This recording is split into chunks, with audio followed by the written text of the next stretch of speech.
Tausumese watambia anamailite one kwa nana na ofisa umwe kumangwata nioni ya kusovia mavata aja sinta wadhaya ivindani ya kunengane mavundi sima maundu wa kusovia mavu mavata mitandao ni KICTAnet na muno elamekana na mamuda memwana kauntini ya Machakos Daniel Mongela na mavu kwena najisinda wadhaya ulani umuwa mawisa kumanza amanesyo udhinikia na kusubia mavuo mavata maenende kuisilanzia ya mitandao nikana aka nangwala mekala na mamudha memwana undumana mwika imumethi tumaividhukiwa muno mitandao ni nundu wakosa umaniola wailite kitumini kila matu waisya waliniwe mwana wakumawundisya undu wakuisesea na kuna alivoti ila mavidhukiwa mitandao ni mavuo mavata malikilwa.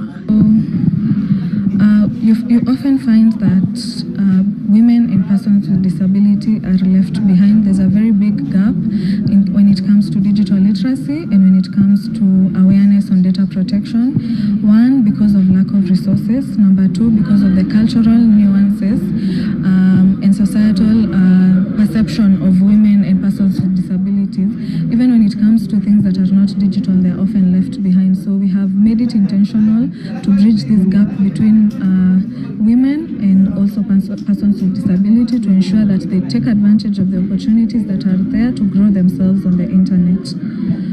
Also, we understand that this information and this awareness and training should be able to benefit the community. So one of the things that we have done is to ensure that the people that we have picked to train are community champions, and they are people who are already leaders in their community, and they'll be able to cascade this training and this information to the wider community. Number two, we are providing free resources for them to use in training their communities. We are providing them with materials and resources that are readily available on our website and on the ODPC website.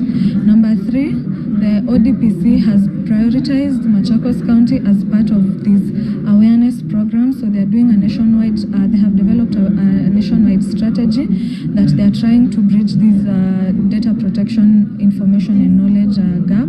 And they have prioritized Machakos. There was a representative here from the Data Protection Commissioner's Office, and they have said that they're going to make it intentional to ensure that Machakos County is not left behind. Jirita mutesia ni umwakati wa enende alama vika kuwata masomo asu nolawa elesekana yu masomo ni mautanditi munene ku ndakulia masisota amende na utuaiwa nikenda enende ingimethiwe na umani waundu matona kuisesea mitandao ni ibinda hii wanganganya mwingi wende na kuikathia nziani sia mikumu kanindie matatabanite ubo usukila kwa kila nduombe nikanama mane rights so nondu matona protect na data yondu matona me protect nondu matona isobia na me online sindulengi twasomanita undu twailo create awareness kila mundu amanyemea alaji kiitwa kwani serikali lanene yulua mundu lawa about data privacy yako kana kushare service yako online kana kukumanga online mundu tonoji report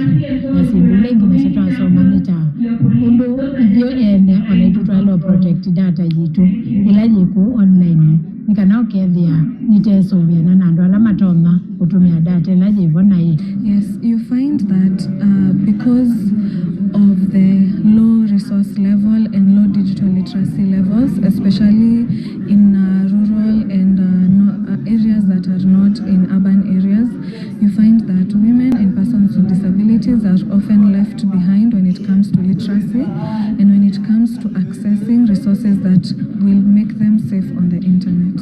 For today's training, we were targeting vulnerable groups, and in this case, it is any group of people that is vulnerable in the digital space.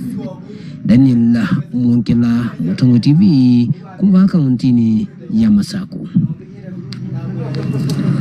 Na ende musesa mwendo